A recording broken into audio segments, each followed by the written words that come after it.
Halo semuanya, perkenalkan nama saya Laeta Maria Bernadetta Tarihoran dengan NIM 2133040100240. Saya prodi akuntansi Fakultas Ekonomi dari Universitas 5 Indonesia. Pada saat ini saya ingin menyampaikan atau mempresentasikan materi yang ke-9 yang berjudul Sistem Penjualan Kredit dan Sistem Akuntansi Piutang pada mata kuliah Sistem Informasi Akuntansi dengan dosen pengampu Bapak Dr. Hotua Samosir SPD MSI. Baiklah, pada materi yang ke-9 ini mempunyai 8 subtopik. Untuk subtopik yang pertama yaitu pengertian. Adapun pengertian penjualan. Penjualan menurut Mulyadi yaitu penjualan merupakan kegiatan yang dilakukan oleh penjual dalam menjual barang atau jasa dengan harapan akan memperoleh laba dari adanya transaksi-transaksi tersebut, dan penjualan dapat diartikan sebagai pengalihan atau pemindahan hak kepemilikan atas barang atau jasa dari pihak penjual ke pembeli. Adapun menurut Kusnadi, penjualan adalah sejumlah uang yang dibebankan kepada pembeli atas barang atau jasa yang dijual. Sistem akuntansi penjualan kredit. Sistem akuntansi penjualan kredit yaitu penjualan yang pembayarannya dilakukan setelah penyerahan barang dengan jangka waktu yang telah disepakati oleh kedua belah pihak. Untuk subtopik yang kedua yaitu dokumen yang digunakan dalam sistem penjualan kredit. Dokumen yang digunakan dalam sistem akuntansi penjualan kredit terdapat 4 macam, yaitu sebagai berikut. 1. Surat order pengiriman dan tembusannya, yaitu tembusan kredit, surat pengakuan, surat muat, slip pembungkus, tembusan gudang, arsip pengendalian pengiriman, dan arsip indeks silang.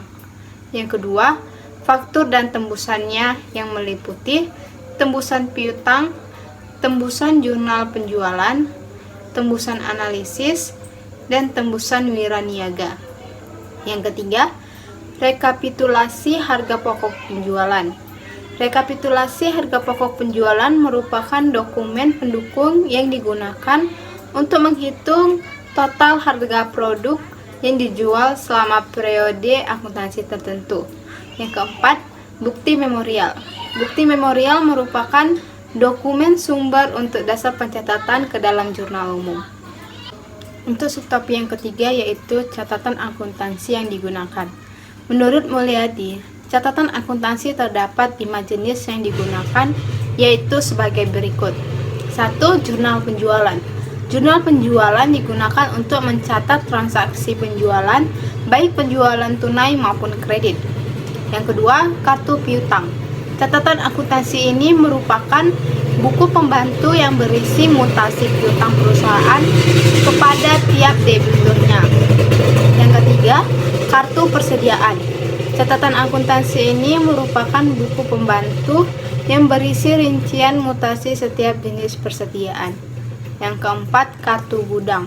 Catatan akuntansi ini diselenggarakan oleh fungsi gudang untuk mencatat mutasi dan persediaan fisik barang yang ada di gudang.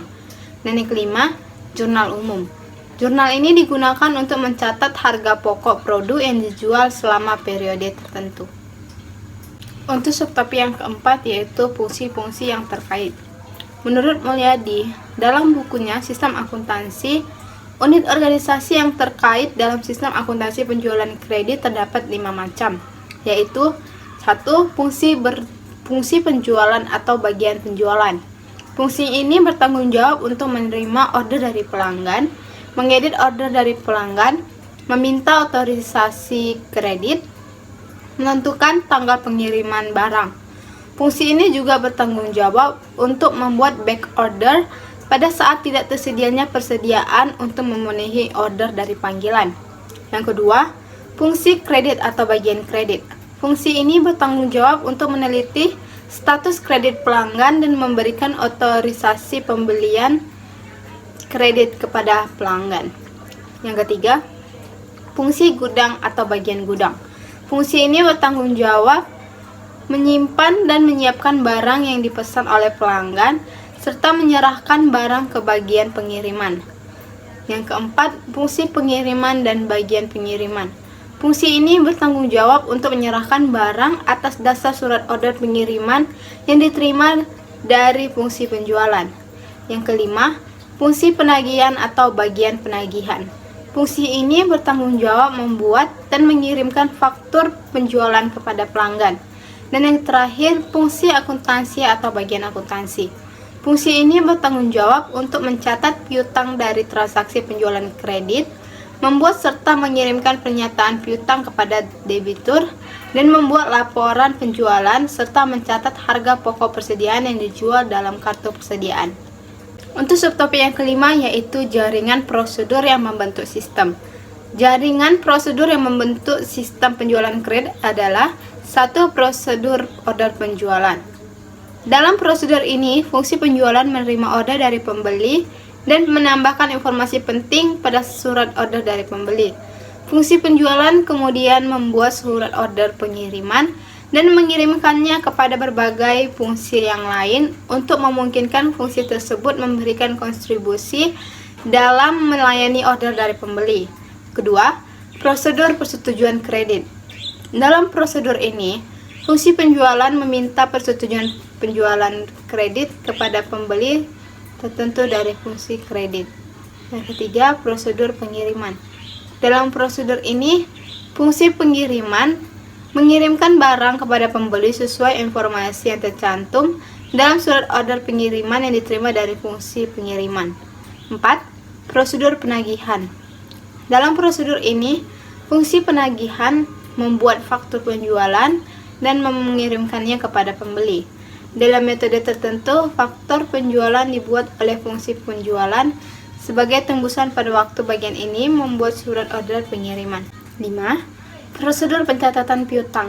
Dalam prosedur ini, fungsi akuntansi mencatat tembusan faktur penjualan ke dalam kartu piutang atau dalam proses metode pencatatan tertentu dan mengarsipkan dokumen tembusan menurut abjad yang berfungsi sebagai catatan piutang. 6. Prosedur distribusi penjualan.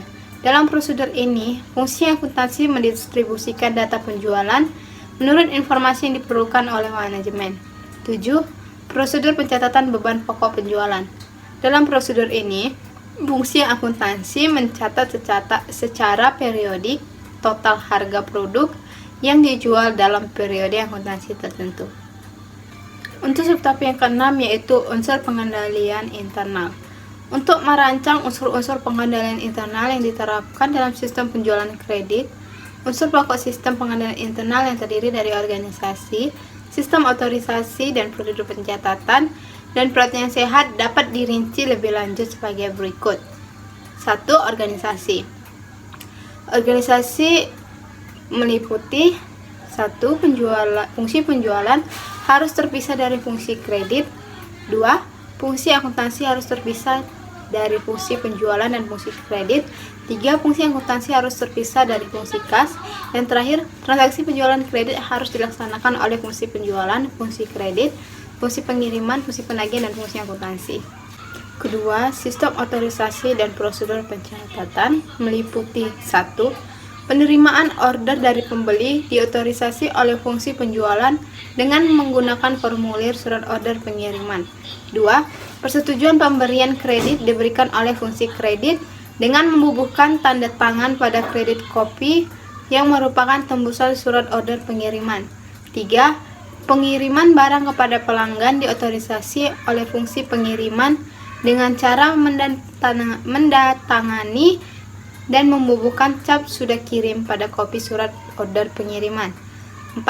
Penetapan harga jual, syarat penjualan, syarat pengangkutan barang, dan potongan penjualan berada di tangan Direktur Pemasaran dengan penerbitan surat keputusan mengenai hal tersebut. 5. Terjadinya piutang diotorisasi oleh fungsi penagihan dengan membubuhkan tanda tangan pada faktur penjualan. 6. Pencatatan ke dalam kartu piutang dana, ke dalam jurnal penjualan, jurnal penerimaan kas, dan jurnal umum diotorisasi oleh fungsi akuntansi dengan cara memberikan tanda tangan pada dokumen sumber, yaitu faktur penjualan, bukti kas masuk, dan memo kredit. Dan yang terakhir, pencatatan Pencatatan terjadinya piutang didasarkan pada faktur penjualan yang didukung dengan surat order pengiriman dan surat muat.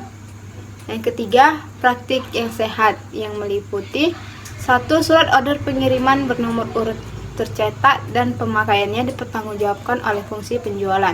Yang kedua, faktur penjualan bernomor urut tercetak dan pemakaiannya dipertanggungjawabkan oleh fungsi penagihan. 3. Secara periodik, fungsi akuntansi mengirim pernyataan piutang kepada setiap debitur untuk menguji ketelitian catatan piutang yang diselenggarakan oleh fungsi tersebut. Dan yang terakhir yaitu, secara periodik diadakan rekonsiliasi kartu piutang dengan akun kontrol piutang dalam buku besar. Untuk subtopik yang ketujuh yaitu metode pencatatan piutang. Pencatatan piutang dapat dilakukan dengan salah satu dari metode berikut ini. 1. Metode konvensional.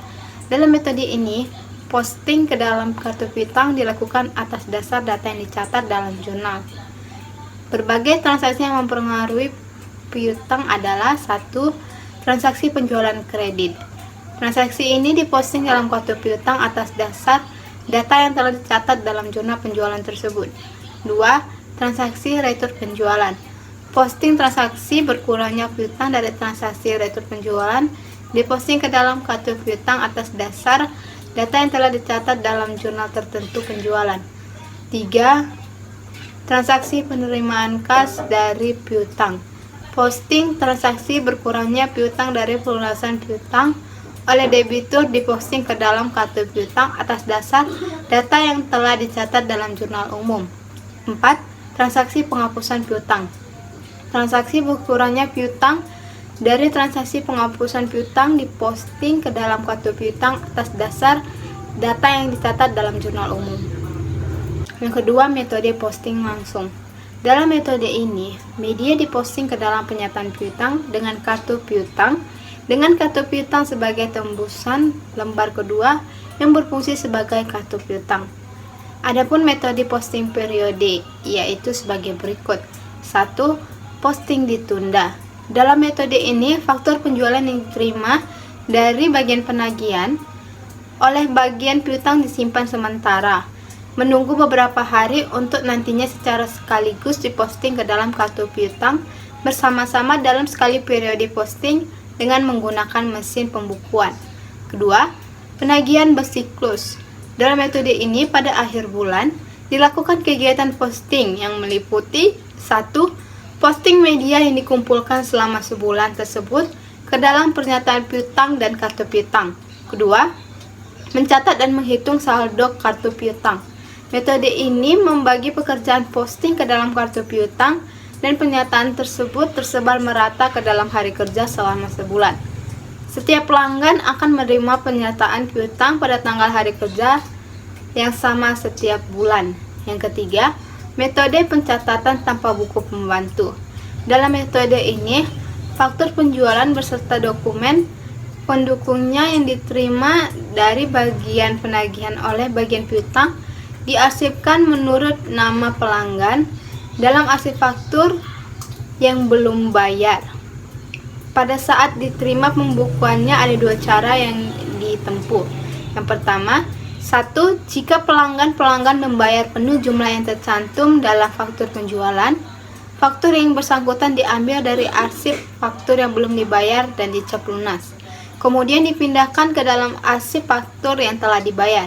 Kedua, jika pelanggan hanya membayar sebagian jumlah dalam faktur, jumlah kas yang diterima dan sisa yang belum dibayar oleh pelanggan dicatat pada faktur tersebut. Kemudian dibuat faktur tiruan yang berisi informasi yang sama dengan faktur aslinya.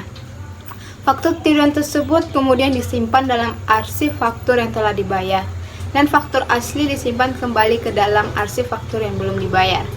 Keempat, metode pencatatan piutang dengan komputer. Metode pencatatan ini menggunakan batch system. Dalam sistem ini, dokumen sumber yang mengubah piutang dikumpulkan dan sekaligus diposting setiap hari untuk memutakhirkan catatan piutang. Dalam sistem ini dibentuk dua macam arsip, yaitu arsip transaksi dan arsip induk. Dan pencatatan piutangnya dilakukan secara harian dan setiap hari pula.